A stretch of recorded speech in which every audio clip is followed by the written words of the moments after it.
Décidément, il ne cesse de faire parler de lui.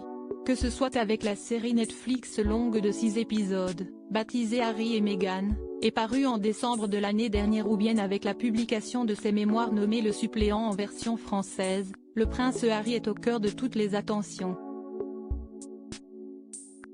À tel point que la famille royale britannique se déchire depuis des semaines maintenant, même si le couple qu'il forme avec Meghan Markle sera convié au couronnement de Charles III.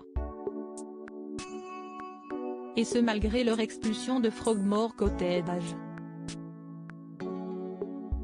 La dernière intervention du prince remonte au samedi 4 mars 2023 et elle devrait trouver de nombreux échos au vu de ses déclarations fracassantes.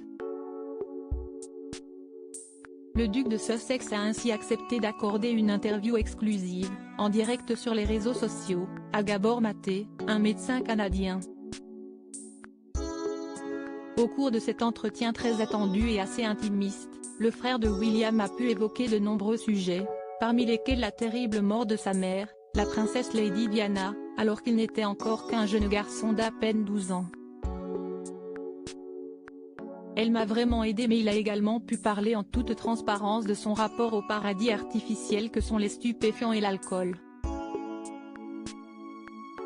Le sujet est abordé par son interlocuteur du jour, qui lui demande les raisons de sa consommation de drogue, notamment de cocaïne et de cannabis.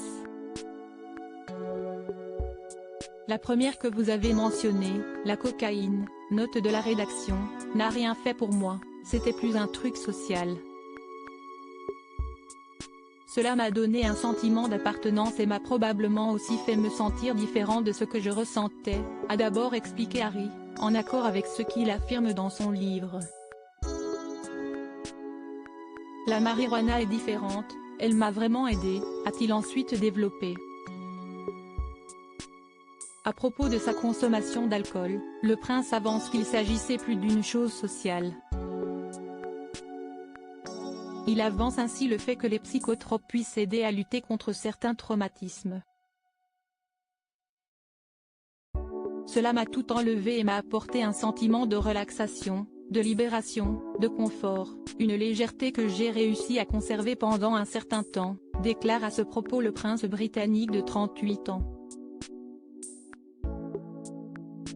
J'ai commencé à le faire de manière récréative, puis j'ai réalisé à quel point c'était bon pour moi.